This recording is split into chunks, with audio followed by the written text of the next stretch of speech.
സിറ്റ്സിയുടെ online ക്ലാസ്സിലേക്ക് എല്ലാവർക്കും സ്വാഗതം. നമ്മൾ എക്സാമിലേക്കുള്ള ദൂരം വളരെ കുറഞ്ഞിരിക്കുകയാണ്. ഏതാനും ദിവസങ്ങളാണ് നമുക്കിനി എക്സാമിനുള്ളത്. അപ്പോൾ ഇനിയുള്ള ദിവസങ്ങളിൽ കൂടുതലായിട്ടും സ്മാർട്ട് വർക്ക് ചെയ്യുക എന്നുള്ളതാണ് നമുക്ക് മാർക്ക് കൂടുതലായിട്ട് സ്കോർ ചെയ്യാൻ ഏറ്റവും അത്യന്താപേക്ഷിതമായിട്ടുള്ളത്. സിറ്റ്സി ക്ലാസ് റൂം അപ്ലോഡ് ചെയ്യുന്ന ഫോക്കസ്ഡ് ഏരിയ റിവിഷൻ ക്ലാസ്സുകളെല്ലാം നിങ്ങൾ കാണുന്നും പഠിക്കുന്നും ഉണ്ടെന്ന് വിശ്വസിക്കുന്നു. ആ ക്ലാസ്സുകൾ നിങ്ങൾ കാണുകയും അതിലെ നിങ്ങളുടെ അഭിപ്രായങ്ങൾ കമൻറ്റ് ബോക്സിൽ രേഖപ്പെടുത്തുകയും എന്തെങ്കിലും ഡൗട്ടുകളുണ്ടെങ്കിൽ അത് കമൻറ്റായി ചോദിക്കുകയും ചെയ്യുക. അതോടൊപ്പം തന്നെ നിങ്ങളുടെ മറ്റ് സുഹൃത്തുക്കളിലേക്ക് ഈ എക്സാം അടുക്കുന്ന സമയത്ത് അവർക്കൂടെ ഉപകാരപ്പെടത്തക്ക രീതിയിൽ ഈ വീഡിയോസ് നിങ്ങൾ ഷെയർ ചെയ്യുക. ലാസ്റ്റ് ക്ലാസ്സിൽ നമ്മൾ അപ്ലോഡ് ചെയ്ത വീഡിയോസ് നിങ്ങൾ കണ്ടിട്ടുണ്ടാകുമെന്ന് വിചാരിക്കുന്നു. അതിൽ പറഞ്ഞ കാര്യങ്ങളൊക്കെ നിങ്ങൾക്ക് മനസ്സിലായിട്ടുണ്ടാകുമെന്ന് വിചാരിക്കുന്നു. നമ്മളിനി അടുത്ത ചാപ്റ്ററുമായിട്ടാണ് ഇപ്പോൾ നിങ്ങളുടെ മുമ്പിലേക്ക് സിറ്റ്സി ക്ലാസ് റൂം എത്തിയിരിക്കുന്നത്. ബോഡി ഫ്ലൂയിഡ്സ് ആൻഡ് സർക്കുലേഷൻ എന്ന് പറയുന്നതാണ് നമ്മൾ പുതുതായിട്ട് എടുക്കാൻ പോകുന്ന ചാപ്റ്റർ. കാലം ആവശ്യപ്പെടുന്നത് നൽകണം, കാലത്തിനൊപ്പം സഞ്ചരിക്കണം. സിറ്റ്സി ക്ലാസ് റൂം ലേണിംഗ് ആപ്പ് നിങ്ങൾക്കൊപ്പം കാലത്തിനൊപ്പം. സിറ്റ്സി ഏകപക്ഷീയമായ ക്ലാസ് റൂം അല്ല, ഞങ്ങളും നിങ്ങളും പരസ്പരം സംവദിക്കുന്നു. കേരള സിലബസിലെ 8 മുതൽ 12 വരെയുള്ള ക്ലാസുകൾക്ക് ഓൺലൈൻ ഓഫ്ലൈൻ ഇന്ററാക്റ്റീവ് ക്ലാസുകളിലൂടെ സംശയരഹിത പഠനവും മികച്ച വിജയവും ഉറപ്പാക്കുന്നു. കൃത്യമായ ടൈം ടേബിൾ പ്രകാരം പാഠഭാഗങ്ങൾ പൂർണ്ണമായും പഠിപ്പിക്കുന്നു. ലൈവ് ക്ലാസുകൾക്ക് ശേഷം ക്ലാസുകളുടെ വീഡിയോ ലഭിക്കുന്നു. നോട്ട്സ് എപ്പോൾ വേണമെങ്കിലും ലഭിക്കുന്ന തരത്തിൽ നഷ്ടപ്പെടാതെ ആപ്പിൽ നിന്ന് തന്നെ ലഭിക്കും. പഠനം വിലയിരുത്താൻ രക്ഷിതാക്കൾക്കും അവസരം. ഓൺലൈനായി ടേം എക്സാമുകൾ, ഓരോ കുട്ടിക്കും വ്യക്തിഗത പരിഗണന, മൾട്ടിപ്പിൾ ചോയ്സ് പരീക്ഷകൾ, ഓൺലൈൻ പരീക്ഷകൾ, ഹോം ടെസ്റ്റുകൾ എന്നിവയിലൂടെ പഠനം വിലയിരുത്തപ്പെടുന്നു. ഇനി പഠന പൂർണ്ണത, സമൃദ്ധ പഠനം, മികവുറ്റ വിജയം. ഇപ്പോൾ തന്നെ സിറ്റ്സി ക്ലാസ് റൂം പ്ലേ സ്റ്റോറിൽ നിന്നും ഡൗൺലോഡ് ചെയ്യൂ, രജിസ്റ്റർ ചെയ്യൂ. ഇനി മുതൽ A+ അല്ല, ഫുൾ മാർക്കും നേടാം.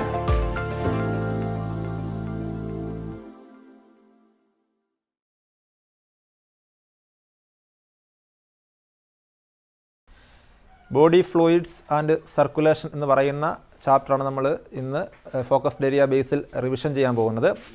അപ്പോൾ അതിൽ ഫോക്കസ്ഡ് ഏരിയയിൽ പറഞ്ഞിരിക്കുന്ന ടോപ്പിക്കുകൾ ഏതൊക്കെയാണെന്ന് കൃത്യമായിട്ട് ഓൾറെഡി നിങ്ങൾക്കറിയാം. ഇനി ആ ഫോക്കസ്ഡ് ഏരിയയിൽ നിന്നുകൊണ്ട് തന്നെ പരീക്ഷയ്ക്ക് 100% ചോദിക്കാൻ സാധ്യതയുള്ള ക്വസ്റ്റ്യനുകളാണ് നമ്മൾ ഡിസ്കസ് ചെയ്യുന്നത്. അതോടൊപ്പം തന്നെ ഫോക്കസ്ഡ് ഏരിയയ്ക്ക് പുറത്തുള്ള ഏറ്റവും പ്രധാനപ്പെട്ട കാര്യങ്ങൾ നമുക്ക് നമ്മുടെ സമയം അനുസരിച്ച് ഡിസ്കസ് ചെയ്ത് പോകാം. ഓക്കെ, അപ്പോൾ എല്ലാവരും കൃത്യമായിട്ട് വീഡിയോസ് കാണുക, കൂട്ടുകാരിലേക്ക് അത് ഷെയർ ചെയ്യുക.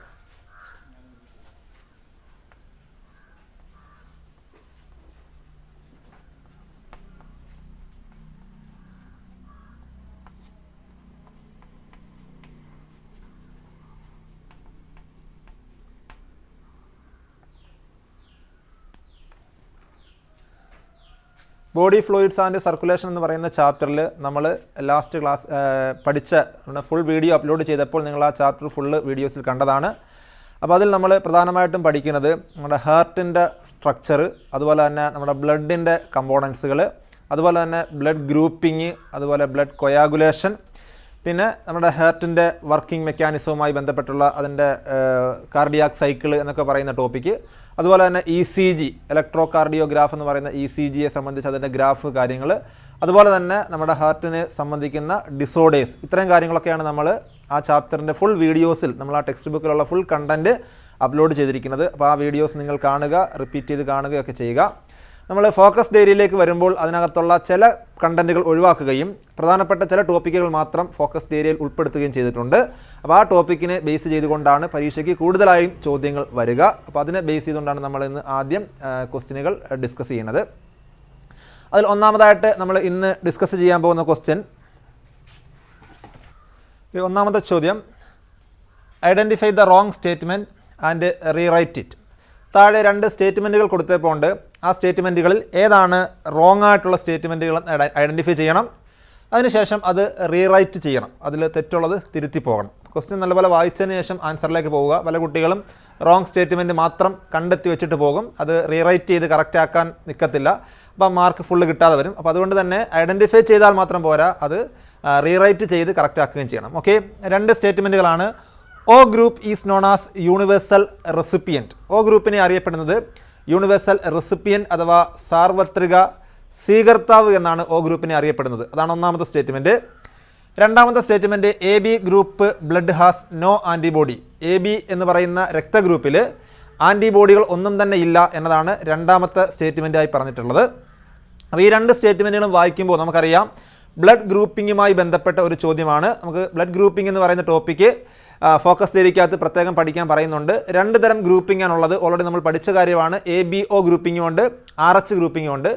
ABO ഗ്രൂപ്പിംഗിൻ്റെ അടിസ്ഥാനത്തിൽ രക്തത്തെ A, B, AB, O എന്നിങ്ങനെ 4 ഗ്രൂപ്പുകളാക്കി തിരിച്ചേക്കുന്ന കാര്യവും, അതിൽ A എന്ന ഗ്രൂപ്പിനകത്ത് ആൻറ്റിജൻ എയും ആൻറ്റിബോഡി ബിയും, B എന്ന ഗ്രൂപ്പിനകത്ത് ആൻറ്റിജൻ ബിയും ആൻറ്റിബോഡി എയും, AB എന്ന ഗ്രൂപ്പിനകത്ത് ആൻറ്റിജൻ എയും ആൻറ്റിജൻ ബിയും ഉണ്ട്, ആൻറ്റിബോഡി ഇല്ല എന്ന് പറഞ്ഞു. അതുപോലെ O എന്ന ഗ്രൂപ്പിനകത്ത് ആൻറ്റിജൻ ഒന്നുമില്ല, പക്ഷേ ആൻറ്റിബോഡി എയും ബിയും ഉണ്ട് എന്നിങ്ങനെയുള്ള കാര്യങ്ങൾ ആ രക്തഗ്രൂപ്പുമായി ബന്ധപ്പെട്ട് നമ്മൾ പഠിച്ചതാണ്. അപ്പോൾ അതിനെ ബേസ് ചെയ്തുകൊണ്ടുള്ള ചോദ്യമാണ് ഈ വന്നേക്കുന്നത്. അപ്പോൾ കൃത്യമായിട്ട് ആ രക്തഗ്രൂപ്പിനെ സംബന്ധിച്ചിട്ടുള്ള ആ ടോപ്പിക്ക് നമ്മുടെ വീഡിയോസിൽ കറക്റ്റായിട്ട് കാണുകയും മനസ്സിലാക്കുകയും ചെയ്യുക. അതിനെ ബേസ് ചെയ്തുകൊണ്ട് 1, 2 അല്ലെങ്കിൽ ഒരു ചോദ്യം ഉറപ്പായിട്ടും വരാൻ സാധ്യത കൂടുതലാണ്. ഓക്കെ, ഇവിടെ പറഞ്ഞേക്കുന്ന പ്രകാരം O group is known as universal recipient. നമ്മൾ പഠിച്ച പ്രകാരം O ഗ്രൂപ്പ് ആണോ യൂണിവേഴ്സൽ റെസിപ്പിയൻറ്റ്, അതോ ആ പറഞ്ഞേക്കുന്ന സ്റ്റേറ്റ്മെൻറ്റ് തെറ്റാണോ? നമുക്കറിയാം, നമ്മൾ പഠിച്ച പ്രകാരം നോക്കുകയാണെങ്കിൽ O ഗ്രൂപ്പിന് അറിയപ്പെട്ടത് യൂണിവേഴ്സൽ റെസിപ്പിയൻ്റ് എന്നല്ല, യൂണിവേഴ്സൽ ഡോണർ എന്നാണ് പറഞ്ഞേക്കുന്നത്. സാർവത്രിക ദാതാവാണ്, എല്ലാവർക്കും കൊടുക്കാൻ കഴിയുന്ന ഗ്രൂപ്പാണ് O ഗ്രൂപ്പ്, അല്ലാതെ എല്ലാവരുടെയും സ്വീകരിക്കാൻ കഴിയുന്ന ഗ്രൂപ്പ് അല്ല O ഗ്രൂപ്പ്. അതുകൊണ്ട് തന്നെ ഈ പറഞ്ഞേക്കുന്ന സ്റ്റേറ്റ്മെൻറ്റ് എന്താണ്? തെറ്റാണ്. യൂണിവേഴ്സൽ റെസിപ്പിയൻ്റ് എന്ന് പറഞ്ഞേക്കുന്ന ഈ ടേം എന്താണ്? തെറ്റാണ്. അപ്പോൾ അത് നമ്മൾ ഐഡൻറ്റിഫൈ ചെയ്തു. ഈ A എന്ന് പറയുന്ന സ്റ്റേറ്റ്മെൻ്റ് ആണ് ഇവിടുത്തെ റോങ് സ്റ്റേറ്റ്മെൻറ്റ്. അപ്പോൾ ഐഡൻറ്റിഫൈ ചെയ്താൽ മാത്രം പോരാ, അത് റീറൈറ്റ് ചെയ്യണം. യൂണിവേഴ്സൽ റെസിപ്പിയൻറ്റിന് പകരം യൂണിവേഴ്സൽ ഡോണർ എന്നാണ് അവിടെ കറക്റ്റായിട്ട് വരേണ്ടത്. അപ്പം O group is known as universal donor എന്നാണ് ശരിയായ ആൻസർ. അത് കൃത്യമായിട്ട് അങ്ങനെ എഴുതി വെക്കുക. രണ്ടാമത്തെ സ്റ്റേറ്റ്മെൻറ്റ് നമുക്ക് നോക്കാം ശരിയാണോ തെറ്റാണെന്ന്. AB group blood has no antibody. AB ഗ്രൂപ്പിനകത്ത് ആൻറ്റിബോഡി ഇല്ല. നമുക്കറിയാം AB ഗ്രൂപ്പ് എന്ന് പറയുമ്പോൾ അതിൽ ആൻറ്റിജൻ എയും ഉണ്ട്, ആൻറ്റിജൻ ബിയും ഉണ്ട്, ആൻറ്റിബോഡി ഒന്നും തന്നെ ഇല്ല എന്ന് നമ്മൾ പഠിച്ചതാണ്. അപ്പോൾ അതുകൊണ്ട് ആ സ്റ്റേറ്റ്മെൻറ്റ് ശരിയാണ്.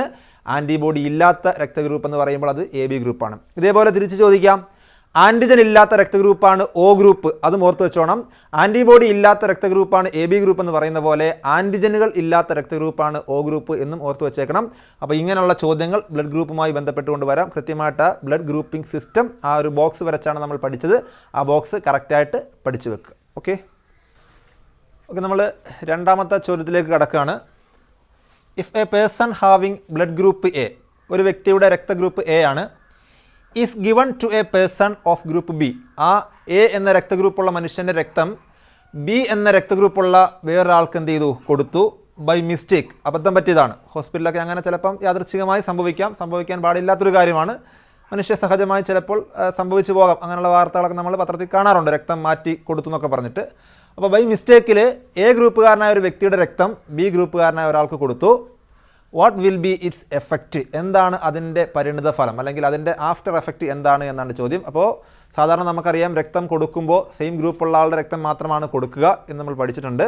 പക്ഷേ ഇവിടെ തികച്ചും വ്യത്യസ്തമായ രക്തം ബൈ മിസ്റ്റേക്കിൽ കൊടുത്തു, എന്ത് സംഭവിക്കും എന്ന് ആണ് ചോദ്യം. നമുക്കറിയാം, A ഗ്രൂപ്പുകാരനായ ഒരു വ്യക്തി എന്ന് പറയുമ്പോൾ അയാളിൽ ഉള്ളത് ആൻറ്റിജൻ A ആയിരിക്കും. A ഗ്രൂപ്പുകാരൻ്റെ രക്തത്തിലുള്ളത് ആൻറ്റിജൻ A ആയിരിക്കും. ആൻറ്റിജൻ A ആണ്. അതുപോലെ ആൻറ്റിബോഡി B ഉണ്ട്. ആൻറ്റിബോഡി B ആണ്. B ഗ്രൂപ്പുകാരനായ ഒരു വ്യക്തിക്കാണെങ്കിലോ ആൻറ്റിജൻ B ആണ്, ആൻറ്റിബോഡി A ആണ്. അപ്പോൾ ഈ A ഗ്രൂപ്പുകാരൻ്റെ രക്തത്തിൽ ആൻറ്റിജൻ A ആണ് ഉള്ളത്, B ഗ്രൂപ്പുകാരൻ്റെ രക്തത്തിൽ ആൻറ്റിജൻ B ആണ്. അതേപോലെ A ഗ്രൂപ്പുകാരൻ്റെ രക്തത്തിൽ ആൻറ്റിബോഡി Bയും B ഗ്രൂപ്പുകാരൻ്റെ രക്തത്തിൽ ആൻറ്റിബോഡി എയുമാണ് ആണല്ലോ. അപ്പോൾ ഈ A ഗ്രൂപ്പുകാരൻ്റെ രക്തം B ഗ്രൂപ്പുകാരന് കൊടുത്താൽ അയാളിലെ ആൻറ്റിജൻ A എന്ന് പറയുന്നത് നേരെ ആ B ഗ്രൂപ്പുകാരിലേക്ക് ചെന്നിട്ട് ആൻറ്റിബോഡി എയുമായിട്ട് എന്ത് ചെയ്യും? പരസ്പരം റിയാക്ട് ചെയ്യും. ആൻറ്റിജൻ എയ്ക്കെതിരെ പ്രവർത്തിക്കാൻ കഴിവുള്ള ആളാണ് ആര്? ആൻറ്റിബോഡി A എന്ന് പറയുന്നത്. കണ്ടല്ലോ. അപ്പോൾ ആൻറ്റിജൻ A ചെന്ന് കഴിഞ്ഞാൽ അതിനെതിരെ പ്രവർത്തിക്കാൻ കഴിവുള്ള ആൻറ്റിബോഡി A B ഗ്രൂപ്പുകാരൻ്റെ രക്തത്തിൽ ഉള്ളതുകൊണ്ട് ഈ ചെല്ലുന്ന ആൻറ്റിജൻ A ആൻറ്റിബോഡി എയുമായിട്ട് എന്ത് ചെയ്യും? റിയാക്ട് ചെയ്യും. എന്ന് വെച്ചാൽ ഒരു ആൻറ്റിജൻ ആൻറ്റിബോഡി റിയാക്ഷൻ അവിടെ സംഭവിക്കും.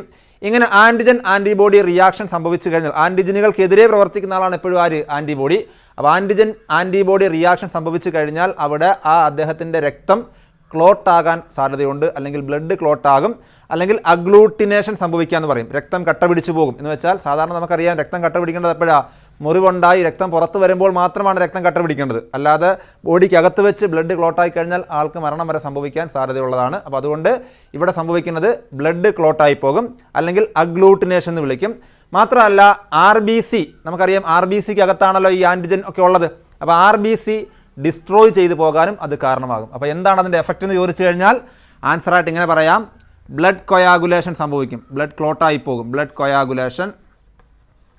കൊയാഗുലേഷൻ സംഭവിക്കും. ഓർ അല്ലെങ്കിൽ അഗ്ലൂട്ടിനേഷൻ എന്ന് പറയാം. അഗ്ലൂട്ടിനേഷൻ എന്ന് പറഞ്ഞാൽ ഏതാണ്ട് സെയിം മീനിങ് ആണ്. അഗ്ലൂട്ടിനേഷൻ സംഭവിക്കും. ആസ് എ റിസൾട്ട് എന്ത് സംഭവിക്കും? ഡിസ്ട്രക്ഷൻ ഓഫ് RBC നശിച്ചു പോകും. Destruction of RBC due to antigen antibody reaction. അപ്പോൾ ഇങ്ങനെ ഏത് ചോദ്യം വന്നാലും, ഇവിടെ നമ്മൾ A ഗ്രൂപ്പ് B ഗ്രൂപ്പാണ് പറഞ്ഞിരിക്കുന്നത്, ഇതേപോലെ ഏത് രക്തഗ്രൂപ്പ് അങ്ങോട്ടും ഇങ്ങോട്ടും മാറ്റി കൊടുക്കുന്ന കേസ് വന്ന് എന്താണ് എഫക്റ്റ് സംഭവിക്കുന്നതെന്ന് ചോദിച്ചാലും ആൻസർ സെയിം ആണ്. ബ്ലഡ് കൊയാഗുലേഷൻ സംഭവിക്കുമെന്നോ അല്ലെങ്കിൽ അഗ്ലൂട്ടിനേഷൻ സംഭവിക്കുമെന്നോ പറയാം, due to the antigen antibody reaction. അതിൻ്റെ കാരണം എന്താണ്? ആൻറ്റിജനും ആൻറ്റിബോഡിയും തമ്മിൽ റിയാക്ട് ചെയ്യുന്നത് കൊണ്ടാണ്. തൽഫലമായിട്ട് RBCക്ക് ക്ലംബിംഗ് ഓഫ് RBC അല്ലെങ്കിൽ ഡിസ്ട്രക്ഷൻ ഓഫ് RBCക്ക് നാശം സംഭവിക്കുമെന്ന് കൂടി എന്ത് ചെയ്യാം, അതിനോടൊപ്പം ചേർത്ത് എഴുതി വെക്കാം. അപ്പോൾ ഇതും നമ്മുടെ ബ്ലഡ് ഗ്രൂപ്പിങ്ങുമായി ബന്ധപ്പെട്ട ഒരു ചോദ്യമാണ് എന്ന് മനസ്സിലാക്കുക. ഈ അടുത്തത് മൂന്നാമത്തെ ചോദ്യത്തിലേക്ക് വരികയാണ്. ബ്ലഡ് ഗ്രൂപ്പിങ്ങുമായി ബന്ധപ്പെട്ട ചോദ്യമായതുകൊണ്ട് ഞാൻ ചോദ്യം കംപ്ലീറ്റ് ചെയ്തിട്ടില്ല, അതിനകത്തുള്ള കണ്ടന്റ് മാത്രം പറയാണ്. A നെഗറ്റീവ് ഗ്രൂപ്പുകാരനായ ഒരു വ്യക്തിക്ക് ഒരു അപകടം സംഭവിച്ചു, ഒരു ആക്സിഡൻറ്റ് സംഭവിച്ചു. അപ്പോൾ അദ്ദേഹത്തിന് ഒരു സർജറി ആവശ്യമായിട്ട് വന്നു കാണും. അപ്പോൾ അവിടെ രക്തം കൊടുക്കേണ്ടതായിട്ട് വന്നു. അപ്പോൾ അദ്ദേഹത്തിൻ്റെ ക്ലോസ് റിലേറ്റീവ്സായ അല്ലെങ്കിൽ അടുത്ത റിലേറ്റീവ്സായ 2 പേർ, ഒരു A പോസിറ്റീവുകാരനും B നെഗറ്റീവുകാരനും അയാളോടൊപ്പം ആ ഹോസ്പിറ്റലുണ്ട്. അപ്പോൾ അവർ 2 പേരും അയാൾക്ക് രക്തം കൊടുക്കാൻ റെഡിയായിട്ട് നിൽക്കുകയാണ്, തയ്യാറാണ് എന്ന് പറയുകയും ചെയ്തു. പക്ഷേ നമുക്കറിയാം രക്തഗ്രൂപ്പിലുള്ള ആ ഡിഫറൻസ് കാണുമ്പോഴേ അറിയാം കൊടുക്കാൻ കഴിയില്ല. അപ്പോൾ ചോദ്യം ഇതാണ്, ഇവരുടെ രക്തം സ്വീകരിച്ചാൽ എന്താണ് സംഭവിക്കുക എന്നാണ് ഇവിടെയും ചോദ്യം. അപ്പോൾ നേരത്തെ പറഞ്ഞ പോലെ രക്തം ഗ്രൂപ്പ് മാറിക്കൊടുത്താൽ ഉണ്ടാകുന്ന എഫക്റ്റ് നമ്മൾ സെയിം ആണെന്ന് പറഞ്ഞു. അപ്പോൾ ആ റിസൾട്ട് സെയിം ആയിട്ട് തന്നെ ആൻസർ വരിക. എന്താണ് ആൻസർ വരിക? ഒന്നാമത്തെ പോയിന്റ് നമുക്ക് പറയാം, ബ്ലഡ് കൊയാഗുലേഷൻ സംഭവിക്കും, അല്ലെങ്കിൽ അഗ്ലൂട്ടിനേഷൻ ഓഫ് ബ്ലഡ് എന്നോ കൊയാഗുലേഷൻ ഓഫ് ബ്ലഡ് സംഭവിക്കും എന്ന് പറയാം. അതോടൊപ്പം തന്നെ നമുക്ക് പറയാം ഡിസ്ട്രക്ഷൻ ഓഫ് RBC അല്ലെങ്കിൽ ക്ലംബിംഗ് ഓഫ് RBCക്ക് നാശം സംഭവിക്കാൻ അത് കാരണമാകും. മൂന്നാമത്തെ പോയിന്റായിട്ട് the recipient may be death, അദ്ദേഹം മരണപ്പെട്ടു പോകാൻ വരെ അത് കാരണമാകും. അപ്പോൾ ഈ 3 പോയിന്റ് പറഞ്ഞാൽ മതി. ഒന്നാമത്തെ പോയിന്റ് കൊയാഗുലേഷൻ ഓഫ് ബ്ലഡ് എന്ന് പറയാം, അല്ലെങ്കിൽ അഗ്ലൂട്ടിനേഷൻ ഓഫ് ബ്ലഡ് എന്ന് പറയാം. രണ്ടാമത്തെ പോയിന്റായിട്ട് RBCക്ക് ക്ലംബിംഗ് അല്ലെങ്കിൽ ഡിസ്ട്രക്ഷൻ സംഭവിക്കുന്നു പറയാം. മൂന്നാമത്തെ പോയിന്റായിട്ട് ആ റെസിപ്പിയൻ്റ് മരണം പെട്ടുപോകാൻ വരെ അത് കാരണമാകുമെന്ന് പറയാം. ഇവിടെ നിങ്ങൾക്കൊരു കൺഫ്യൂഷൻ വരല്ലേ, A നെഗറ്റീവ് ഗ്രൂപ്പുകാരന് A പോസിറ്റീവ് കൊടുക്കുമ്പോൾ രണ്ടും A അല്ലേ എന്നുള്ള കൺഫ്യൂഷൻ വരല്ലേ. ഓൾറെഡി നമ്മൾ പഠിച്ചതാണ്. RH ഫാക്ടർ എന്ന് പറയുന്ന ഒരു ഫാക്ടർ കൂടെ പരിഗണിക്കണം എന്ന് നമ്മൾ പഠിച്ചിരുന്നു. ഇവിടെ ഒരുപക്ഷെ A പോസിറ്റീവുകാരനായിരുന്നു അപകടം സംഭവിച്ചതെങ്കിൽ A നെഗറ്റീവുകാരനായിരുന്നു റിലേറ്റീവ് എങ്കിൽ കൊടുത്താലും കുഴപ്പമില്ലായിരുന്നു. പക്ഷേ A നെഗറ്റീവുകാരന് A പോസിറ്റീവ് കൊടുത്താൽ പ്രശ്നമാണല്ലോ. കാരണം RH ഫാക്ടർ ഇല്ലാത്ത ഒരു വ്യക്തിയിലേക്ക് RH ഫാക്ടർ കടന്നു ചെന്നാൽ അതും എന്താണ്, ബ്ലഡ് ക്ലോട്ട് ചെയ്യാൻ അതുപോലുള്ള പ്രശ്നങ്ങൾക്ക് കാരണമാകും. അപ്പോൾ അതുകൊണ്ട് ഇവിടെ ആൻസർ എന്താണ് വരിക? ബ്ലഡ് ക്ലോട്ടിംഗ് സംഭവിക്കും, RBC നശിച്ചു പോകും, ആൾ മരിച്ചു പോകാൻ വരെ കാരണമാകും. അപ്പോൾ ഈ പറഞ്ഞ 3 ചോദ്യങ്ങൾ നമ്മൾ ബ്ലഡ് കൊയാഗുലേഷൻ അല്ലെങ്കിൽ ബ്ലഡ് ഗ്രൂപ്പിങ്ങുമായി ബന്ധപ്പെട്ടാണ് ഈ 3 ചോദ്യങ്ങളും വന്നത് നോക്കുക. അതോടൊപ്പം തന്നെ RH ഗ്രൂപ്പിങ്ങുമായി ബന്ധപ്പെട്ട് എറിത്രോബ്ലാസ്റ്റോസിസ് ഫീറ്റാലിസ് എന്ന് പറയുന്നൊരു കണ്ടീഷൻ നമ്മൾ പഠിച്ചിട്ടുണ്ട്. ആ കണ്ടീഷനെ സംബന്ധിച്ചും ഫോക്കസ്ഡ് ഏരിയയിൽ പ്രത്യേകം പറയുന്നുണ്ട്. RH ഗ്രൂപ്പിങ്ങിനെ കുറിച്ചും പറയുന്നുണ്ട്. രക്തത്തെ പോസിറ്റീവ് നെഗറ്റീവ് എന്നിങ്ങനെ ഗ്രൂപ്പുകളാക്കി തിരിച്ചേക്കുന്നത് RH ഗ്രൂപ്പിങ്ങിൻ്റെ ബേസിലാണ്. ആദ്യം ABO ഗ്രൂപ്പിംഗ് എന്ന് പറയുമ്പോൾ ABO എന്നിങ്ങനെ 4 ഗ്രൂപ്പുകളാക്കിയേക്കാണ്. അവിടെ പോസിറ്റീവ് നെഗറ്റീവ് ഒന്നുമില്ല. പക്ഷേ RH ഫാക്ടർ എന്ന് പറയുന്ന മറ്റൊരു പ്രോട്ടീൻ്റെ ബേസിലാണ് രക്തത്തെ പോസിറ്റീവ് നെഗറ്റീവ് എന്ന് ഗ്രൂപ്പുകളാക്കി തിരിച്ചേക്കുന്നത്. അപ്പോൾ അവിടെയും നമ്മൾ പറഞ്ഞു രക്തം കൊടുക്കുകയും സ്വീകരിക്കുകയും ചെയ്യുമ്പോൾ RH ഫാക്ടർ കൂടെ പരിഗണിക്കണമെന്ന് പറഞ്ഞു. പിന്നെ അതുമായി ബന്ധപ്പെട്ട് ഒരു പ്രധാനപ്പെട്ട കണ്ടീഷനാണ് നമ്മൾ എറിത്രോബ്ലാസ്റ്റോസിസ് ഫീറ്റാലിസ് എന്ന് പറഞ്ഞത്. അതായത് ഒരു നെഗറ്റീവ് ഗ്രൂപ്പുകാരിയായ ഒരു ലേഡി പ്രഗ്നൻ്റ് ആകുമ്പോൾ ആ സ്ത്രീയുടെ യൂട്രസിൽ വളരുന്ന കുഞ്ഞ് പോസിറ്റീവ് ഗ്രൂപ്പുകാരനാണെങ്കിൽ സംഭവിക്കാൻ സാധ്യതയുള്ള ഒരു കണ്ടീഷനാണ് എറിത്രോബ്ലാസ്റ്റോസിസ് ഫീറ്റാലിസ്. ദെൻ അതിനെ പ്രിവെൻറ്റ് ചെയ്യാൻ വേണ്ടി RH ആൻറ്റിബോഡി എന്ന് പറയുന്ന ഒരു ഇഞ്ചക്ഷൻ കൊടുക്കുന്ന കാര്യമൊക്കെ നമ്മൾ പറഞ്ഞു. അപ്പോൾ ആ ഒരു ടോപ്പിക്ക് നിങ്ങൾ കൃത്യമായിട്ട് എന്ത് ചെയ്യുക, മനസ്സിലാക്കിക്കൊണ്ട് പോകണം. എറിത്രോബ്ലാസ്റ്റോസിസ് ഫീറ്റാലിസുമായി ബന്ധപ്പെട്ട ചോദ്യങ്ങൾ വരാൻ സാധ്യതയുണ്ട്. ഓക്കെ, നെക്സ്റ്റ് നമ്മൾ 4ാമത്തെ ക്വസ്റ്റ്യനിലോട്ട് കിടക്കുകയാണ്. അപ്പോൾ 4ാമത്തെ ചോദ്യം നോക്കാം. ഒരു റിയാക്ഷൻ്റെ ഒരു ഫിഗറാണ് കൊടുത്തേക്കുന്നത്. എന്നിട്ട് അതിനകത്ത് label the part A and B എന്ന പാർട്ട് ലേബൽ ചെയ്യുക, അതാണ് ചോദ്യം. Label A and B. Question വായിച്ചാൽ ത്രോംബോപ്ലാസ്റ്റിൻ എന്നൊരു വാക്കുണ്ട്, അത് കഴിഞ്ഞ് എ മാർക്ക് ചെയ്തപ്പോൾ ഉണ്ട്. അതുപോലെ പ്രോത്രോംബിനുണ്ട്, മാർക്ക് ത്രോംബിനുണ്ട്. ദെൻ താഴേക്ക് വീണ്ടും വന്നിട്ട് ഒരു ബി അണ്ടർലൈൻ ചെയ്തപ്പോൾ ഉണ്ട്, അപ്പുറത്ത് ഫൈബ്രിനുണ്ട്, ക്ലോട്ടുണ്ട്. നമുക്ക് ഈ ഒരു റിയാക്ഷൻ്റെ സ്റ്റെപ്പ് കാണുമ്പോഴേ അറിയാം ബ്ലഡ് ക്ലോട്ടിങ്ങുമായി ബന്ധപ്പെട്ട ഒരു റിയാക്ഷനാണ്. നമ്മൾ ഓൾറെഡി നമ്മൾ പഠിച്ചത് ഏതെങ്കിലും ഭാഗത്തൊരു ഇഞ്ചുറിയോ വൂണ്ടോ ഉണ്ടായിക്കഴിഞ്ഞാൽ അവിടേക്ക് ധാരാളം പ്ലേറ്റ്ലെറ്റുകൾ വരികയും ആ പ്ലേറ്റ്ലെറ്റുകളും അതേപോലെ അവിടെ ഡാമേജായ ടിഷ്യൂസും ഒക്കെ ചില കെമിക്കൽ സബ്സ്റ്റൻസുകൾ ആ ഭാഗത്തേക്ക് പ്രൊഡ്യൂസ് ചെയ്യും. ആ കെമിക്കൽ സബ്സ്റ്റൻസിനെ വിളിക്കുന്ന പേരാണ് ത്രോംബോപ്ലാസ്റ്റിൻ എന്ന് വിളിക്കും. ഈ ത്രോംബോപ്ലാസ്റ്റിൻ എന്ന് പറയുന്ന കെമിക്കൽ സബ്സ്റ്റൻസ് ഒരു എൻസൈമിനെ ഫോം ചെയ്യിക്കും. ആ എൻസൈമിൻ്റെ പേരാണ് ത്രോംബോകൈനേസ് എന്ന് പറയുന്ന എൻസൈമാണിത്. ഈ ത്രോംബോകൈനേസ് ഇനാക്റ്റീവായ പ്രോത്രോംബിൻ എന്ന് പറയുന്നൊരു പ്രോട്ടീനെ ആക്റ്റീവാക്കി മാറ്റും. അപ്പോൾ പ്രോത്രോംബിൻ ഇനാക്റ്റീവാണ്, ആക്റ്റീവ് ആകുമ്പോൾ അത് ത്രോംബിനായിട്ട് മാറും. ത്രോംബിൻ വന്നിട്ട് ഇനാക്റ്റീവായി കിടക്കുന്ന മറ്റൊരു പ്രോട്ടീനാണ് ഫൈബ്രിനോജൻ, അതിനെ ആക്റ്റീവാക്കും. ഫൈബ്രിനോജൻ ആക്റ്റീവ് ആകുമ്പോൾ പേര് ഫൈബ്രിനായിട്ട് മാറും. ഫൈബ്രിൻ എന്ന് പറഞ്ഞാൽ ഫൈബറാണ്, അത് ഉപയോഗിച്ചുകൊണ്ട് ആ മുറിവേറ്റ ഭാഗത്തൊരു നെറ്റ്വർക്ക് ഫോം ചെയ്യും. അങ്ങനെ നമ്മുടെ ബ്ലഡിലെ മറ്റ് കമ്പോണൻസുകളൊക്കെ ആ നെറ്റ്വർക്കിൽ ട്രാപ്പ് ആവുകയും ക്രമേണ അത് ബ്ലഡ് ക്ലോട്ടായി മാറുകയും ചെയ്യും. അത് കൊയാഗുലേഷൻ ആയി മാറുകയും ചെയ്യുമെന്ന് പഠിച്ചു. അപ്പോൾ ഇതാണ് കൊയാഗുലേഷൻ്റെ ഒരു കാര്യങ്ങൾ. നമ്മൾ ഓൾറെഡി ചെയ്ത വീഡിയോസിൽ അത് കൃത്യമായി പറയുന്നുണ്ട്, നിങ്ങളത് കണ്ട് മനസ്സിലാക്കുക. ഇവിടെ ചോദിച്ചേക്കുന്നത് ആ ഇക്വേഷനകത്ത് 1-2 ടേമുകൾ അവർ വിട്ടുപോയിട്ടുണ്ട്, നമ്മളത് ലേബൽ ചെയ്യണം. ത്രോംബോപ്ലാസ്റ്റിൻ എന്ന് തന്നേക്കുന്നു, ത്രോംബോപ്ലാസ്റ്റിന് നേരെ ഒരു എ കൊടുത്തേക്കുന്നു. ആ എ ആണ് പ്രോത്രോംബിനെ ത്രോംബിനാക്കി മാറ്റുക. അപ്പം പ്രോത്രോംബിനെ ത്രോംബിനാക്കി മാറ്റുന്ന ആ എൻസൈമിൻ്റെ പേരാണ് നമ്മൾ എഴുതേണ്ടത്. നമുക്കറിയാം ആ എൻസൈം ആരാണ്? ത്രോംബോകൈനേസ് ആണ്. ത്രോംബോകൈനേസ്. അതേപോലെ തന്നെ പ്രോത്രോംബിൻ, അപ്പോൾ ത്രോംബോകൈനേസിൻ്റെ പ്രവർത്തന ഫലമായിട്ട് പ്രോത്രോംബിൻ എന്തായിട്ട് മാറി? ത്രോംബിനായിട്ട് മാറി. ഇനി ആ ത്രോംബിൻ ചെയ്യുന്ന പണിയാണ് ഏതോ ഒരു ഇനാക്റ്റീവായ പ്രോട്ടീനെ ഫൈബ്രിനാക്കി മാറ്റി. അപ്പോൾ ഇനാക്റ്റീവായ എന്തിനെയാണ് ഫൈബ്രിനാക്കി മാറ്റിയത്? ബി ആണ് നമുക്ക് ഫില്ല് ചെയ്യേണ്ടത്. ആൻസർ ഫൈബ്രിനോജൻ ആണ്. ഫൈബ്രിനോജൻ എന്ന് പറയുന്ന ഇനാക്റ്റീവായ പ്രോട്ടീനെയാണ് ആക്റ്റീവാക്കി മാറ്റുക. അപ്പോൾ പേരെന്തായിട്ട് മാറും? ഫൈബ്രിനായിട്ട് മാറും. ഓക്കെ, അപ്പോൾ ഇവിടെ ഈ പ്രവർത്തനങ്ങളൊക്കെ നടക്കാൻ ഏറ്റവും അത്യാവശ്യമായിട്ടുള്ള ഒരു എലമെൻ്റ് ആണെന്ത്? കാൽസ്യം അയോണുകൾ. രക്തം കട്ടപിടിക്കാൻ സഹായിക്കുന്ന ഒരു പ്രധാനപ്പെട്ട എലമെൻ്റാണ് കാൽസ്യം അയോണ്. അതുപോലെ രക്തം കട്ടപിടിക്കാൻ സഹായിക്കുന്ന വൈറ്റമിനാണ് വൈറ്റമിൻ കെ. ഇതൊക്കെ ഇതിനോട് ചേർത്തുകൊണ്ട് തന്നെ ഓർത്ത് വെച്ചേക്കുക. അതുപോലെ തന്നെ രക്തം കട്ടപിടിക്കുന്ന ഈ ഓവറാൾ പ്രോസസ്സിനെ അറിയപ്പെടുന്ന പേരാണ് കാസ്കേഡ് പ്രോസസ്സ് എന്ന് വിളിക്കും. കാസ്കേഡ് പ്രോസസ്സ് എന്ന് വിളിക്കാറുണ്ട്. ഓക്കെ, അപ്പോൾ ഇത്തരം കാര്യങ്ങൾ ബ്ലഡ് ക്ലോട്ടിംഗ് അല്ലെങ്കിൽ ബ്ലഡ് കൊയാഗുലേഷനുമായി ബന്ധപ്പെട്ട ചോദ്യമാണ്. പരീക്ഷയ്ക്ക് ചോദിക്കാൻ സാധ്യത കൂടുതലുള്ള ഒരു ഏരിയ ആണെന്ത്? ഈ ബ്ലഡ് കൊയാഗുലേഷൻ എന്ന് പറയുന്നത്. അതുപോലെ തന്നെ ബ്ലഡ് കൊയാഗുലേഷൻ എന്ന് പറഞ്ഞാൽ അതൊരു ഡിഫൻസ് മെക്കാനിസം ആണെന്ന് കൂടി ഓർത്ത് വെച്ചേക്കണം. നമുക്ക് എന്തെങ്കിലും അപകടങ്ങൾ സംഭവിച്ച് രക്തം വാർന്ന് രക്തം ലോസായി പോയി നമുക്ക് മരണം സംഭവിക്കുന്ന അവസ്ഥ എത്താതിരിക്കുന്നതിന് വേണ്ടി ബോഡി തന്നെ ചെയ്യുന്ന ഒരു ഡിഫൻസ് മെക്കാനിസം ആണെന്ത്? രക്തം കട്ട പിടിച്ച് രക്തത്തിൻ്റെ പുറത്തേക്കുള്ള ഒഴുക്ക് തടയുക എന്നുള്ളത്. ഓക്കെ, നമ്മൾ 5ാമത്തെ ചോദ്യത്തിലേക്ക് കടക്കുകയാണ്. 5ാമത്തെ ചോദ്യം വായിക്കാം. Name any 2 types of heart valve. ഹൃദയത്തിനകത്ത് കാണപ്പെടുന്ന 2 തരം വാൽവുകൾ ഏതൊക്കെയാണ്? And mention their function. അതിൻ്റെ ആ വാൽവുകളുടെ ഫംഗ്ഷൻ കൂടി എഴുതണം. നമുക്കറിയാം ഹൃദയത്തിൻ്റെ സ്ട്രക്ചറുമായി ബന്ധപ്പെട്ട ചോദ്യമാണ് ഈ വന്നേക്കുന്നത്. ഹൃദയത്തിൻ്റെ സ്ട്രക്ചർ നമ്മൾ ഓൾറെഡി പഠിച്ചതാണ്. 4 ചേമ്പറുണ്ട്.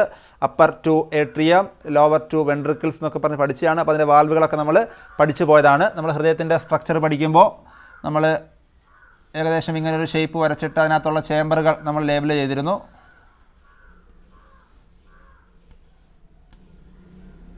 ലേബിൾ ചെയ്തിട്ട് ലെഫ്റ്റ് ഏട്രിയവും ലെഫ്റ്റ് വെൻട്രിക്കിളും ചേരുന്ന ഭാഗത്തൊരു വാൽവ് ഉണ്ടെന്ന് പറഞ്ഞു. അതുപോലെ റൈറ്റ് ഏട്രിയവും റൈറ്റ് വെൻട്രിക്കിളും ചേരുന്ന ഭാഗത്തും ഒരു വാൽവ് ഉണ്ടെന്ന് പറഞ്ഞിരുന്നു. അപ്പോൾ ഈ 2 വാൽവുകളുടെ പേര് 2 ടൈപ്സ് ഓഫ് വാൽവാണ് ചോദിച്ചേക്കുന്നത്. അതിൽ 1ാമത്തെ വാൽവ് എന്ന് പറയുന്നത് ബൈകസ്പിഡ് വാൽവാണ്. 1ാമത്തത് ബൈകസ്പിഡ് വാൽവാണ്.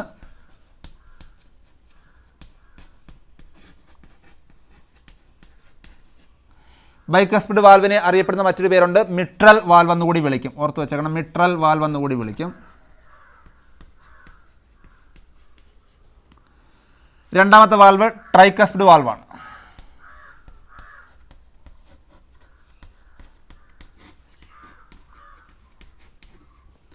അപ്പോൾ ഈ ബൈകസ്പിഡ് വാൽവ് അഥവാ മിട്രൽ വാൽവ് എന്ന് പറഞ്ഞാൽ അത് എവിടെയാണെന്ന് ചോദിച്ചാൽ between left atrium and left ventricle. Left ഏട്രിയത്തിനും ലെഫ്റ്റ് വെൻട്രിക്കിളിനും ഇടയ്ക്കാണ് മിട്രൽ വാൽവ് അഥവാ ബൈകസ്പിഡ് വാൽവ് ഉള്ളത്. റൈറ്റ് ഏട്രിയത്തിനും റൈറ്റ് വെൻട്രിക്കിളിനും ഇടയ്ക്ക് വരുന്ന വാൽവാണെന്ത്? ട്രൈകസ്പിഡ് വാൽവ് എന്ന് പറയുന്നത്. ഇത് രണ്ടുമാണ് 2 ടൈപ്സ് ഓഫ് വാൽവ്. ദെൻ വാൽവുകളുടെ ഫംഗ്ഷൻ എന്താണെന്ന് ചോദിച്ചപ്പോൾ ഉണ്ട്. വാൽവുകളുടെ ഫംഗ്ഷൻ നമുക്ക് 2 പോയിൻ്റായിട്ട് ഫംഗ്ഷൻ എഴുതാം. ഒന്നാമത്തെ പോയിന്റ്, വാൽവുകൾ ഉള്ളതുകൊണ്ട് ബ്ലഡിൻ്റെ ഫ്ലോ യൂണി ഡയറക്ഷനിലായിരിക്കും. എപ്പോഴും ഈ ഒരു ഡയറക്ഷനിൽ മാത്രമേ ബ്ലഡ് പോകത്തുള്ളൂ, തിരിച്ച് മുകളിലോട്ട് ബ്ലഡ് കയറത്തില്ലല്ലോ. അപ്പം ബ്ലഡിൻ്റെ ഫ്ലോയുടെ ഡയറക്ഷൻ എപ്പോഴും എന്തായിരിക്കും? ഒരേ ഡയറക്ഷൻ ആയിരിക്കും. The valve helps to flow the blood in uni direction. ഒരു ഡയറക്ഷനിൽ തന്നെ ബ്ലഡ് ഫ്ലോ ചെയ്യാൻ ആര് സഹായിക്കുന്നു? വാൽവുകൾ സഹായിക്കുന്നു. അതാണ് ഒന്നാമത്തെ പോയിന്റ്. രണ്ടാമത്തെ പോയിന്റായിട്ട് പറയാൻ പറ്റുക, ഈ വാൽവുകൾ ഉള്ളതുകൊണ്ടാണ് രക്തം ഒഴുകി താഴേക്ക് വന്നതിന് ശേഷം വാൽവ് അങ്ങ് അടയുമല്ലോ. വാൽവ് ക്ലോസ് ചെയ്യുന്ന കാരണത്താൽ ബ്ലഡിന് ഒരിക്കലും തിരിച്ച് ബാക്കിലേക്ക് ഫ്ലോ ചെയ്യാൻ കഴിയില്ല. അപ്പോൾ it prevent the back flow of blood. ബ്ലഡിൻ്റെ തിരിച്ചുള്ള ബാക്കിലേക്കുള്ള ഫ്ലോയെ തടയാനും ആര് സഹായിക്കും? വാൽവുകൾ സഹായിക്കും. അപ്പോൾ വാൽവുകളുടെ ഫംഗ്ഷൻ 2 ഫംഗ്ഷൻ എഴുതിയാൽ മതി. ഒന്ന്, വാൽവുകൾ ഉള്ളതിനാൽ ബ്ലഡിന് യൂണി ഡയറക്ഷനിൽ മാത്രം ഫ്ലോ ചെയ്യാൻ കഴിയും. രണ്ടാമത്തെ പോയിന്റ്, വാൽവുകളാണ് ബ്ലഡിൻ്റെ ബാക്കിലേക്കുള്ള ഫ്ലോയെ പ്രിവെൻറ്റ് ചെയ്യാൻ സഹായിക്കുന്നത്. ഓക്കെ, അപ്പോൾ ബൈകസ്പിഡ് വാൽവും ട്രൈകസ്പിഡ് വാൽവും പരീക്ഷയ്ക്ക് ചോദിക്കും. ഫോക്കസ്ഡ് ഏരിയയിൽ പ്രത്യേകം പറയുന്നുണ്ട്. അതോടൊപ്പം തന്നെ നമ്മൾ പഠിച്ച മറ്റ് വാൽവുകളുണ്ട്. അതായത് അയോർട്ട ഓപ്പൺ ചെയ്യുന്ന ഭാഗത്തുള്ളൊരു വാൽവുണ്ട്. അതുപോലെ തന്നെ പൾമണറി ആർട്ടറി ഓപ്പൺ ചെയ്യുന്ന ഭാഗത്ത് ഒരു വാൽവുണ്ട്. ഈ 2 സ്ഥലത്തും ഓരോ വാൽവുണ്ട്. അതിനെയാണ് സെമി ലൂണാർ വാൽവ് എന്ന് വിളിച്ചത്. അപ്പോൾ സെമി ലൂണാർ വാൽവും കൂടെ ഇതിൻ്റെ കൂടൊപ്പം ഓർത്ത് വെച്ചേക്കുക, സെമി ലൂണാർ വാൽവ്. അപ്പോൾ സെമി ലൂണാർ വാൽവ് എന്ന് പറയുമ്പോൾ എവിടാണ്? At the beginning of aorta and pulmonary artery. Left വെൻട്രിക്കിളിൽ നിന്നും റൈറ്റ് വെൻട്രിക്കിളിൽ നിന്നും അയോർട്ടയിലേക്കും പൾമണറി ആർട്ടറിയിലേക്കും ഓപ്പൺ ചെയ്യുന്ന ഭാഗത്ത് കാണുന്ന വാൽവാണ് സെമി ലൂണാർ വാൽവ്. അവിടെയും വാൽവിൻ്റെ ഫംഗ്ഷൻ എന്ത് തന്നെയാണ്? യൂണി ഡയറക്ഷനിൽ ബ്ലഡ് ഫ്ലോ ചെയ്യാൻ അനുവദിക്കുക, ബ്ലഡിൻ്റെ ബാക്ക് ഫ്ലോ പ്രിവെൻറ്റ് ചെയ്യുക. അതാണ് ഫംഗ്ഷനായിട്ട് പറയുക. ഓക്കെ, ആലോചിച്ച് നോക്കുക. നെക്സ്റ്റ് നമ്മൾ 6ാമത്തെ ക്വസ്റ്റ്യനിലോട്ട് കിടക്കുകയാണ്. 6ാമത്തെ ക്വസ്റ്റ്യൻ വായിക്കാം. Observe the figure. ഒരു ഫിഗർ തന്നേക്കുന്നു. നമുക്കറിയാം ഹാർട്ടിൻ്റെ ഫിഗറാണ്. 2 ചോദ്യമുണ്ട്. Name the nodal tissue. Name the nodal tissue A and B.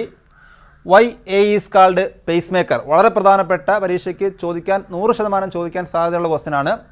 തന്നിരിക്കുന്ന 2 നോഡൽ ടിഷ്യൂ. നമുക്കറിയാം ഹാർട്ട് നോഡൽ ടിഷ്യൂ, ഹാർട്ടിനകത്ത് ഹാർട്ടിൻ്റെ വർക്കിങ്ങുമായി ബന്ധപ്പെട്ട് ചില സ്പെഷ്യൽ ടൈപ്പ് ഓഫ് ടിഷ്യൂസ് ഉണ്ട്. അതിനെയാണ് നോഡൽ ടിഷ്യൂ എന്ന് വിളിക്കുക.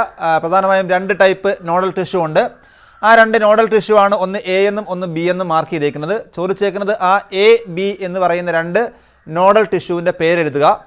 അതുപോലെ തന്നെ why A is called pacemaker. അതിൽ എയിൽ പറഞ്ഞേക്കുന്ന നോഡൽ ടിഷ്യൂവിനെ എന്തുകൊണ്ടാണ് പേസ് മേക്കർ എന്ന് വിളിക്കപ്പെടുന്നത്? ഇതാണ് ചോദ്യം. അപ്പോൾ എ ബി 2 നോഡൽ ടിഷ്യൂവിൻ്റെ പേര് നമുക്കറിയാം. എ എന്ന് പറഞ്ഞാൽ എന്താണ്? സൈനോ ഏട്രിയൽ നോഡ്. സൈനോ ഏട്രിയൽ നോഡാണ് എ എന്ന് പറയുന്നത്. ഷോർട്ട് ഫോമിൽ പറയുമ്പോൾ എസ് എ നോഡെന്ന് വിളിക്കും. ബി എന്ന് പറയുന്നത് ഏട്രിയോ വെൻട്രിക്കുലാർ നോഡാണ്.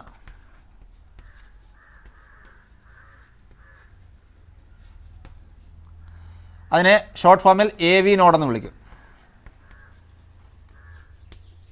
ഓക്കെ, അപ്പം എ ബി ലേബൽ ചെയ്യാൻ പറഞ്ഞാൽ അതിൻ്റെ നെയിം ഒന്ന് എസ് എ നോഡാണ്, മറ്റേത് എ വി നോഡാണ്. എസ് എ നോഡ് എന്ന് പറയുമ്പോൾ സൈനോ ഏട്രിയൽ നോഡും എ വി നോഡ് എന്ന് പറയുമ്പോൾ ഏട്രിയോ വെൻട്രിക്കുലാർ നോഡ്. ഇത് രണ്ടുമാണ് നമ്മുടെ ഹൃദയത്തിൽ കാണപ്പെടുന്ന നോഡൽ ടിഷ്യൂസ് എന്ന് മനസ്സിലാക്കുക. 2ൻ്റെയും ലൊക്കേഷൻ കൂടി ഓർത്ത് വെച്ചേക്കുക. 2ഉം കാണപ്പെടുന്നത് റൈറ്റ് ഏട്രിയത്തിലാണ്. അതിൽ എസ് എ നോഡ് റൈറ്റ് ഏട്രിയത്തിൻ്റെ അപ്പർ റൈറ്റ് സൈഡിലാണ്. എ വി നോഡ് കാണപ്പെടുന്നത് റൈറ്റ് ഏട്രിയത്തിൻ്റെ ലോവർ ലെഫ്റ്റ് സൈഡിലാണ്. അപ്പോൾ 2ഉം റൈറ്റ് ഏട്രിയത്തിലാണ്. ഒരാൾ അപ്പർ റൈറ്റ് സൈഡിലും ഒരാൾ ലോവർ ലെഫ്റ്റ് സൈഡിലുമായിട്ടാണ് കാണപ്പെടുക എന്നതിൻ്റെ ലൊക്കേഷൻ കൂടി മനസ്സിലാക്കി വെച്ചേക്കുക.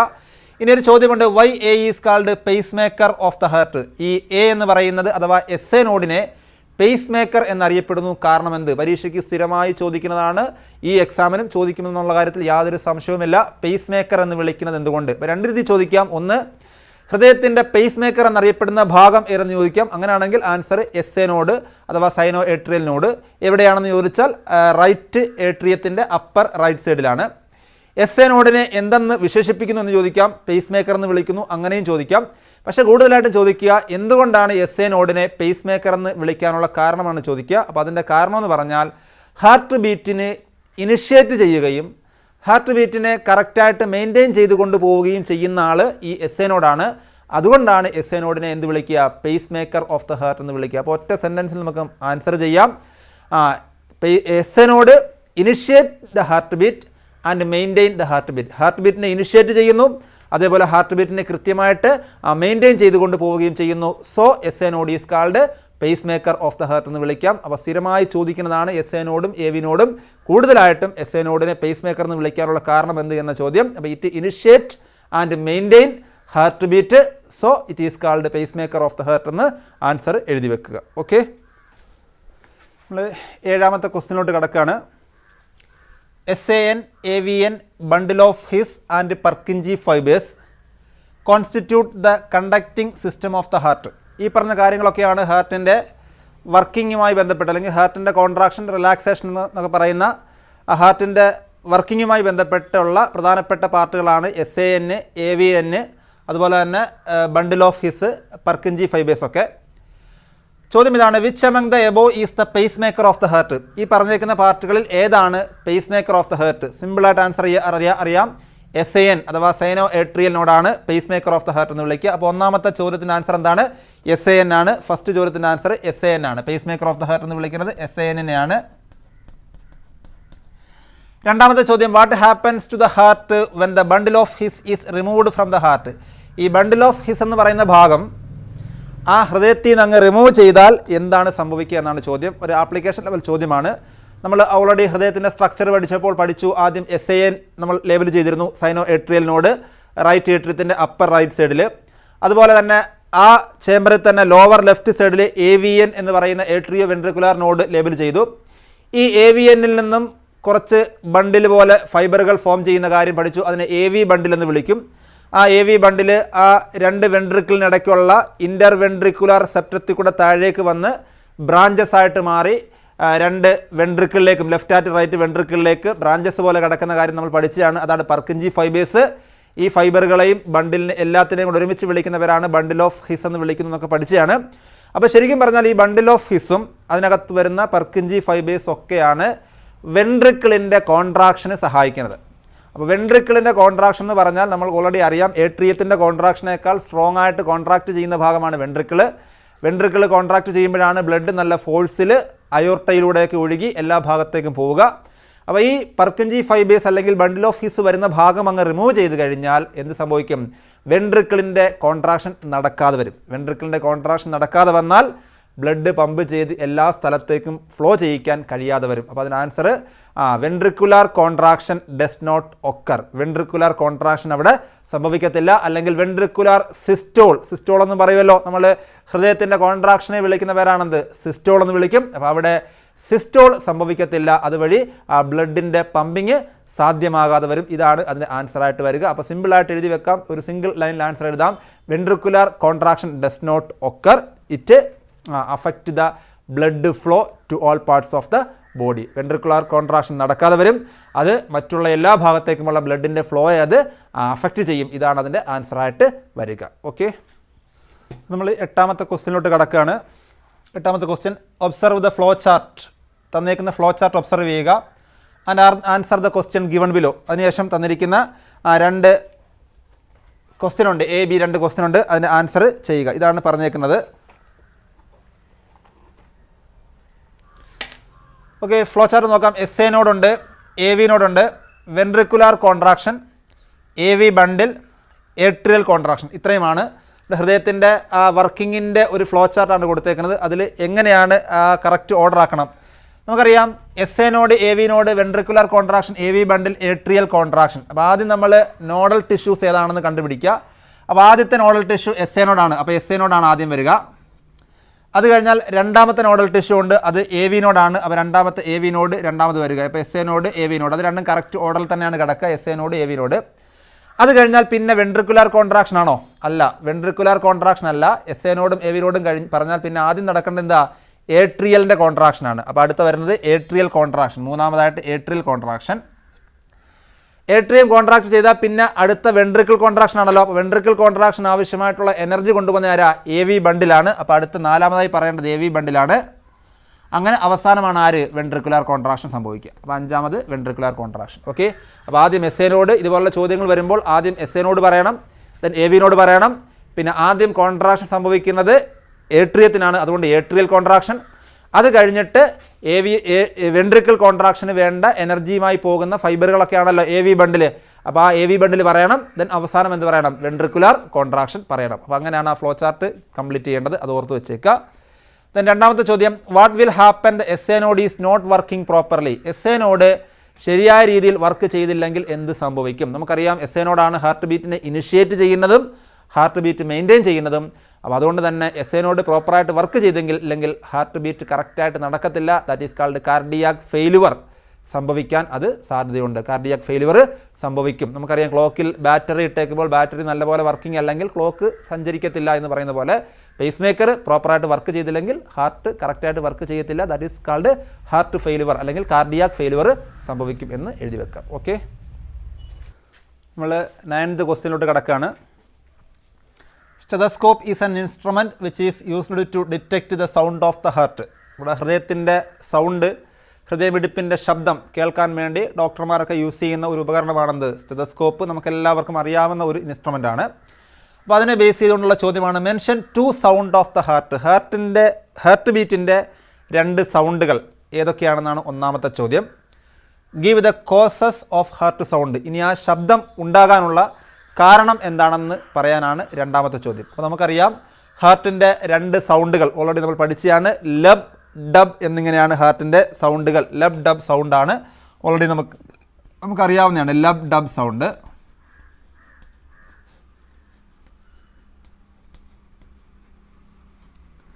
ഇനി give the causes of heart sound. ഇനി ഈ സൗണ്ടിൻ്റെ കാരണം നമുക്കറിയാം. കാർഡിയാക് സൈക്കിളിൻ്റെ ഭാഗമായിട്ട് അല്ലെങ്കിൽ ഹൃദയത്തിൻ്റെ ബ്ലഡ് പമ്പ് ചെയ്യുന്നതിൻ്റെ ഭാഗമായിട്ടുള്ള കോൺട്രാക്ഷനും റിലാക്സേഷനും ഒക്കെ സംഭവിക്കുന്നതിൻ്റെ ഭാഗമായിട്ട് ഹൃദയത്തിലെ വാൾവുകൾ ഓപ്പൺ ചെയ്യുകയും ക്ലോസ് ചെയ്യുകയും ചെയ്യുന്ന കാര്യം നമുക്കറിയാം. അപ്പോൾ ഈ വാൾവുകളുടെ ഓപ്പണിംഗ് ആൻഡ് ക്ലോസിങ്ങിൻ്റെ ഭാഗമായിട്ടാണ് ഈ സൗണ്ട് പ്രൊഡ്യൂസ് ചെയ്യുക. പ്രത്യേകിച്ചും വാൾവുകൾ ക്ലോസ് ചെയ്യുമ്പോഴാണ് ഈ സൗണ്ട് ഉണ്ടാവുക.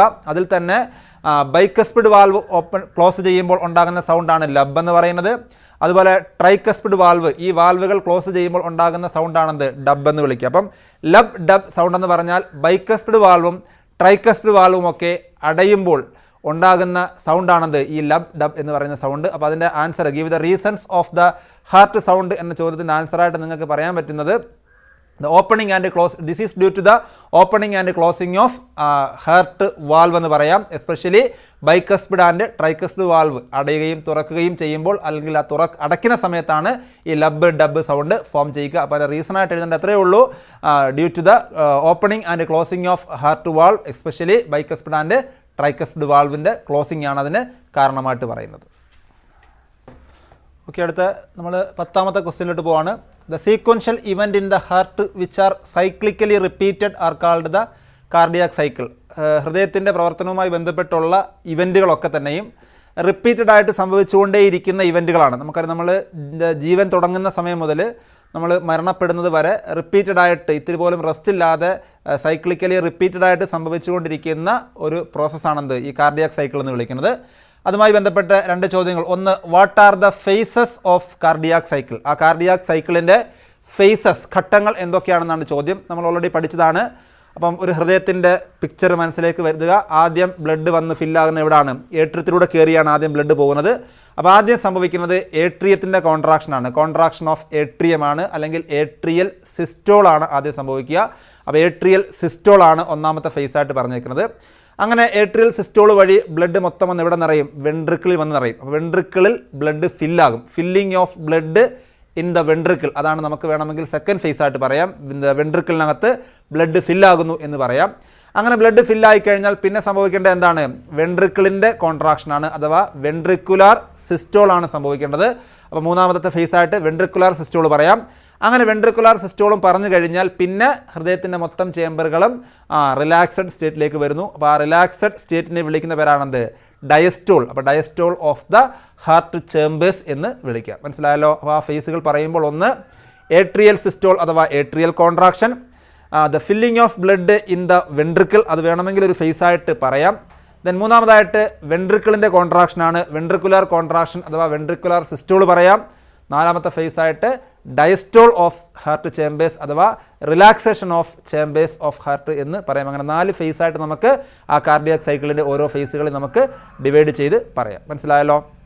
ഇനി അടുത്തത്, why do we call the human heart as myogenic? ഹാർട്ടിനെ മയോജനിക് എന്ന് വിളിക്കും. നമ്മൾ ഓൾറെഡി പഠിച്ചാണ് ഹാർട്ട് ഒരു മസ്കുലാർ ഓർഗനാണ്, കാരണം heart made up of cardiac മസിലാണ്. അതുപോലെ ഹാർട്ട് ഒരു മയോജനിക് ഓർഗനാണ്. ആ മയോജനിക് ഓർഗൻ എന്ന് വെച്ചാൽ ഓട്ടോ റെഗുലേറ്റഡ് എന്നാണ്, സ്വയം നിയന്ത്രിച്ചു കൊണ്ട് പോകാൻ കഴിവുള്ള, അല്ലെങ്കിൽ അതിൻ്റെ പ്രവർത്തനത്തിന് ആവശ്യമായിട്ടുള്ള പൊട്ടൻഷ്യൽ എനർജിയൊക്കെ സ്വയം ക്രിയേറ്റ് ചെയ്യുന്ന ഓർഗനാണെന്ത്? ഹാർട്ട്. അതാണ് മയോജനിക് ഓർഗൻ എന്ന് വിളിക്കുന്നത്. അപ്പോൾ ഹാർട്ടിൻ്റെ കോൺട്രാക്ഷൻ അതുപോലെ റിലാക്സേഷൻ പോലുള്ള വർക്കിംഗ് കാര്യങ്ങളൊക്കെ നടത്തുന്നത് ഹാർട്ടിൻ്റെ തന്നെ അകത്തുള്ള special type of muscle fibres ആണ്, അല്ലെങ്കിൽ special type of nodal tissues ആണ് ഹാർട്ടിൻ്റെ ആ ഒരു കോൺട്രാക്ഷനെയും റിലാക്സേഷനെയും ഒക്കെ റെഗുലേറ്റ് ചെയ്തു കൊണ്ടുപോകുന്നത്.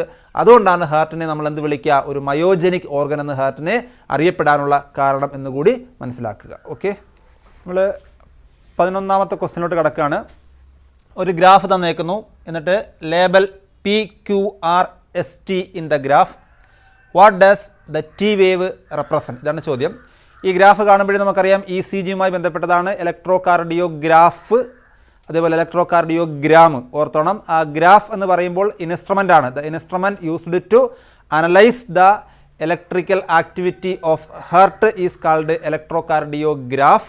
അവിടുന്ന് കിട്ടുന്ന ഗ്രാഫിക്കൽ റിസൾട്ട് ഉണ്ടല്ലോ, ആ ഔട്ട്പുട്ട് കിട്ടുമല്ലോ, അതിനെയാണ് ഇലക്ട്രോ കാർഡിയോഗ്രാം എന്ന് വിളിക്കുക. ഈ വരച്ചേക്കുന്നത് ഒരു ഇലക്ട്രോ കാർഡിയോഗ്രാം ആണ്, ഒരാളുടെ ECGയുടെ ഒരു ഫിഗറാണ് കാണിച്ചേക്കുന്നത്.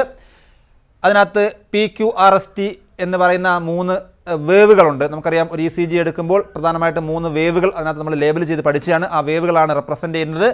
അപ്പോൾ P വേവ് ദാണ്ട് ഈ കാണുന്നതാണ് P വേവ്. QRS എന്ന് പറയുമ്പോൾ QRS, ഇതാണ് QRS. അടുത്തത് T വേവ് ആണ്. ഓക്കെ, ഇതാണ് PQRST ലേബൽ ചെയ്തു. ഇനി അവിടെ what does the T wave represent? എന്താണ് ടി വേവ് റെപ്രസെൻറ്റ് ചെയ്യുന്നത് എന്നാണ് ചോദ്യം. മൊത്തം വേവുകളും റെപ്രസെൻറ്റ് ചെയ്യുന്നത് എന്താണെന്ന് ഓൾറെഡി നമ്മൾ പഠിച്ചാണ്. പി വേവ് റെപ്രസെൻറ്റ് ചെയ്യുന്നത് ഏട്രിയൽ കോൺട്രാക്ഷൻ ഓഫ് ഏട്രിയം. ഹൃദയത്തിൻ്റെ ആദ്യ ചേമ്പറുകൾ ഏട്രിയം ആണല്ലോ.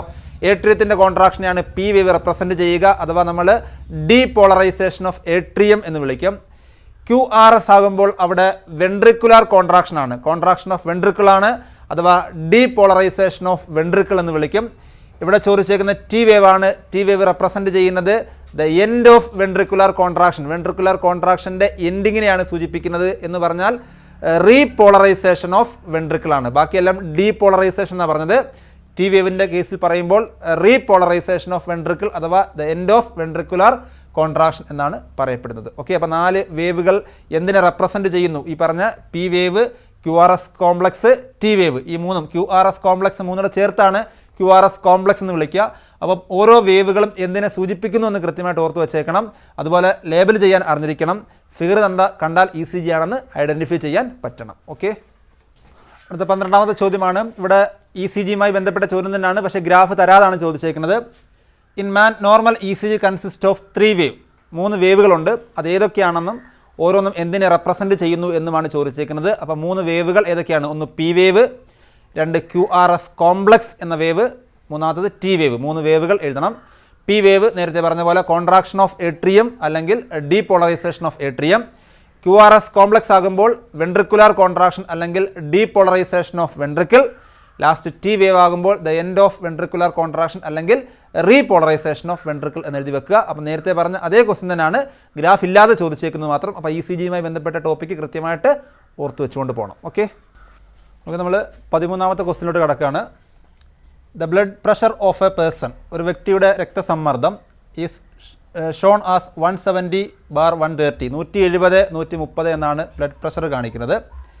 മില്ലിമീറ്റർ മെർക്കുറിയാണ്. What would be his disease? എന്താണ് അദ്ദേഹത്തിൻ്റെ ഡിസീസ്? അതുപോലെ how it affect his body, അദ്ദേഹത്തിൻ്റെ ശരീരത്തെ അത് എങ്ങനെ ബാധിക്കുമെന്നാണ് ചോദിച്ചേക്കുന്നത്.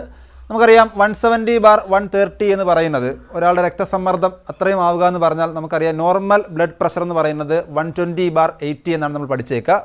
അപ്പോൾ അത് നോർമൽ ബ്ലഡ് പ്രഷറാണ്. അപ്പോൾ ഈ ബ്ലഡ് പ്രഷർ 170/130 ആവുക എന്ന് പറയുമ്പോൾ ഒരാളുടെ രക്തസമ്മർദ്ദം കൂടി നിൽക്കുന്ന ഒരു കണ്ടീഷനാണ് നമുക്കവിടെ ആ ചോദ്യത്തിൽ മനസ്സിലാക്കാവുന്നത്. What would be his disease? എന്താണ് അദ്ദേഹത്തിൻ്റെ രോഗമെന്ന് ചോദിച്ചാൽ ഹൈപ്പർ ടെൻഷൻ അഥവാ രക്തസമ്മർദ്ദം, ബ്ലഡ് പ്രഷർ കൂടി നിൽക്കുന്ന അവസ്ഥയാണ്. സാധാരണ ഡോക്ടർമാരൊക്കെ നമ്മുടെ ബ്ലഡ് പ്രഷർ ചെക്ക് ചെയ്തിട്ട് പ്രഷർ കൂടുതലാണെന്നും കുറവാണെന്നൊക്കെ പറയുന്നത് നമ്മൾ കേൾക്കാറുണ്ട്. അപ്പോൾ ഇവിടെ 170/130 എന്ന് പറയുന്നത് അയാളുടെ രക്തസമ്മർദ്ദം കൂടി നിൽക്കുകയാണ്. അതുകൊണ്ട് തന്നെ ഈ ഡിസീസിൻ്റെ കണ്ടീഷൻ്റെ പേര് ഹൈപ്പർ ടെൻഷൻ എന്നാണ്. ഈ അസുഖത്തിൻ്റെ പേര് ഹൈപ്പർ ടെൻഷൻ. ഈ ഹൈപ്പർ ടെൻഷൻ എന്ന് പറയുന്ന രക്തസമ്മർദ്ദം എന്നല്ല, രക്താതിസമ്മർദ്ദം എന്ന് വിളിക്കും. ഇതിനെയാണ് സൈലന്റ് കില്ലർ എന്നറിയപ്പെടുന്ന, നിശബ്ദ കൊലയാളി എന്നറിയപ്പെടുന്ന ഒരു രോഗം കൂടിയാണെന്ത് ഈ ഹൈപ്പർ ടെൻഷൻ എന്ന് പറയുന്നത്. How it affect his body, ഇത് അദ്ദേഹത്തിൻ്റെ ബോഡിയെ എങ്ങനെ ബാധിക്കും എന്ന് ചോദിച്ചാൽ വ്യത്യസ്തങ്ങളായിട്ടുള്ള ഹാർട്ട് റിലേറ്റഡ് ഡിസോർഡറുകൾക്ക് ഇത് കാരണമാകും. ഒരുവിധപ്പെട്ട മറ്റ് പല അസുഖങ്ങൾക്കും കാരണമാകുന്നത് ഈ ഹൈപ്പർ ടെൻഷനാണ്. നമ്മുടെ രക്തക്കുഴലുകൾ ബ്രേക്ക് സംഭവിക്കാം, രക്തത്തിൻ്റെ ഫ്ലോയെ അത് ബാധിക്കാം, ഹാർട്ട് അറ്റാക്കിന് അത് കാരണമാകാം. ഇങ്ങനെ വ്യത്യസ്തങ്ങളായിട്ടുള്ള ഹാർട്ട് ഡിസീസിന് എന്ത് കാരണമാകും? ഹൈപ്പർ ടെൻഷൻ കാരണമാകും എന്നതാണ് അതിൻ്റെ രണ്ടാമത്തെ ആൻസറായിട്ട് എഴുതി വെക്കേണ്ടത്. അപ്പോൾ ബ്ലഡ് പ്രഷർ പിന്നെ കൂടുന്ന അവസ്ഥയെ ഹൈപ്പർ ടെൻഷൻ എന്ന് വിളിക്കുന്നു. അതിൻ്റെ ഫലമായിട്ടുണ്ടാകുന്ന എഫക്റ്റ് എന്ന് ചോദിച്ചു കഴിഞ്ഞാൽ ഹാർട്ട് അറ്റാക്ക് പോലെയുള്ള വ്യത്യസ്തങ്ങളായിട്ടുള്ള ഹാർട്ട് ഡിസീസിന് കാരണമാകും. അതുപോലെ തന്നെ ബ്ലഡ് വെസൽസുകൾ ബ്രേക്കായിട്ട് ഇൻറ്റേർണൽ ബ്ലീഡിംഗ് ഉൾപ്പെടെ ഉണ്ടാകാൻ അത് കാരണമാകുമെന്ന് കൂടി അതിൻ്റെ ആൻസറായിട്ട് നോട്ട് ചെയ്ത് വെക്കുക. ഓക്കെ,